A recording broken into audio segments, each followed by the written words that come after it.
இந்த பூஜை செய்யப்பட்டவைகள், படையல் செய்யப்பட்டவைகள், அல்லாஹ் தவிர்ந்த பிற தெய்வங்களுக்கு அர்ப்பணிக்கப்பட்டவைகளை பொறுத்தவரையில் இதை நாங்கள் தாராளமாக சாப்பிடலாம். இது பற்றி அல்லாஹு தாலா எதுவுமே சொல்லலை. ஏன்னா அல்லாஹு தாலா வமா உஹில்ல பிஹி லிகைரில்லான்னு சொல்கிறது கூட அதை அறுக்கும் பொழுது பிராணியை அறுக்கிற நேரத்தில் ஷிர்க் செஞ்சிடக்கூடாது, இன்னொரு தெய்வத்துக்கு அதை அர்ப்பணிச்சிடக்கூடாதுன்னு அல்லாஹ் சொல்கிறான். ஏனைய தாவரங்கள் தானியங்களுக்கு ஏனைய பொருட்களுக்கு அல்லாஹு தாலா இதை சொல்லலை அப்படின்னு அவங்க சொல்கிறாங்கல்ல.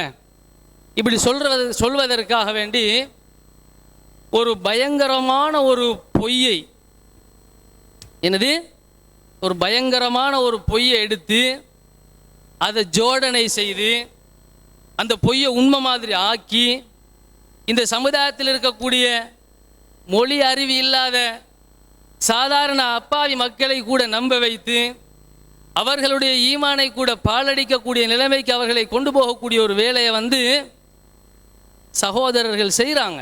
அது என்ன பொய் சொல்கிறார்கள் அப்படிங்கிறது தான் நான் இப்போ முதலாவது வாதமாக எடுத்து வைக்க போகிறேன். ஒரு பொய்யின் மீது ஒரு கொள்கையை உருவாக்கி இருக்கிறார்கள்.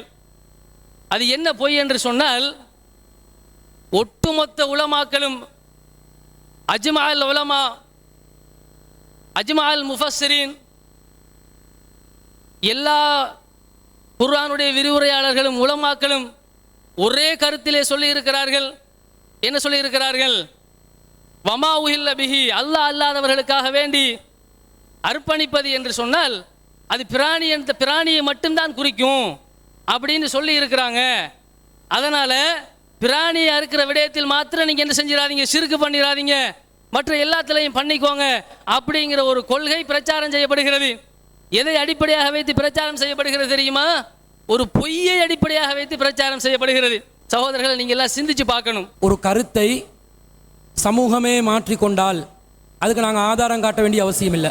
ஒரு சமூகமே இஹ்லால் என்பது அல்லாஹ் அல்லாதவர்களுக்காக அறுத்து பலியிடும் கருத்தை குறிக்கிறது என்று ஜாஹிலியா கால மக்கள் அனைவரும் அந்த கருத்தில் இருந்தாங்க என்று அறிஞர் பிஜே அவர்கள் முன்வைக்கல, அவராக முதல்ல சொல்லலை. அவர் எப்படி சொல்கிறார்னா அதை தெளிவாக குறிப்பிடப்பட்டிருக்கிறார். தஃசீருல் வசீத் லில் வாஹிதி என்று சொல்லக்கூடியவர்களுடைய தஃசீர்ல தெளிவாக கால இப்னு அப்பாஸ் அவர்கள் சொல்கிறார்கள், மா ஜுபிஹலில் அஸ்னாம் உஹில்ல லிகைரில்லா என்று சொன்னா மா உஹில்ல லிகைரில்லா பி என்றா மா ஜுபிஹலில் அஸ்னாம், சிலைகளுக்காக வேண்டி அறுத்து பலியிடுதல், வ ஸுகிர அலைஹி கைருஸ்மில்லாஹி, அதன் மீது அல்லாஹ் அல்லாதவர்களுடைய பெயர் கூறுதல். அல்லாஹ் அல்லாதவர்களுடைய பெயரை சொல்லி லாத்து உஸ்ஸா என்று சொல்லி அல்லது மனாத்தி ஏதாவது சொல்லி அந்த சிலைகளுக்காக வேண்டி மிருகங்கள் மீது பெயர் சொல்லி அறுத்தல் தான் இஹ்லால் என்று இப்னு அப்பாஸ் ரலியல்லாஹு அன்ஹு அவர்கள் நேரடியாக சொல்லிட்டு இமாம் அபுல் ஹசன் அலி இப்னு அஹ்மத் அவர்கள் சொல்கிறார்கள், வஹாதா கவுலு ஜமீஇல் முஃபஸ்ஸிரீன், இதுதான் அனைத்து முஃபஸ்ஸிரீன்களுடைய கருத்து.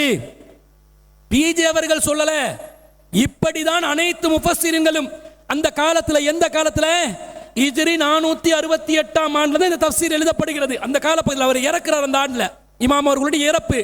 அந்த கால பகுதியில் கூட அனைத்து மக்களும் அனைத்து தஃப்சீர் அறிஞர்களும் தஃப்சீர்களை நல்ல மக்கள் மத்தியிலே பிரசித்தி பெற்று ரொம்ப விரிவாக பேசப்பட்ட ஒரு காலப்பகுதி. அந்த காலத்தில் சொல்றாங்க அனைத்து மக்களும் ஜமீஉல் முஃபஸ்ஸிரீன் இந்த கருத்துல தான் இருந்தாங்கன்னு. இப்ப அதுக்கு மாற்றமானதாக வருகிறது, பச்சை பொய்யாகி விட்டதே. என்ன மாற்றமானது? அந்த கருத்து நேரடியா வருதா இல்லையா? பெரும் ஜமீஉல் முஃபஸ்ஸிரீன் என்று நாங்களா கையால மடியால போட்டு சொன்னதல்ல, அதுதான் அந்த காலத்துல கருத்தா இருந்துச்சு.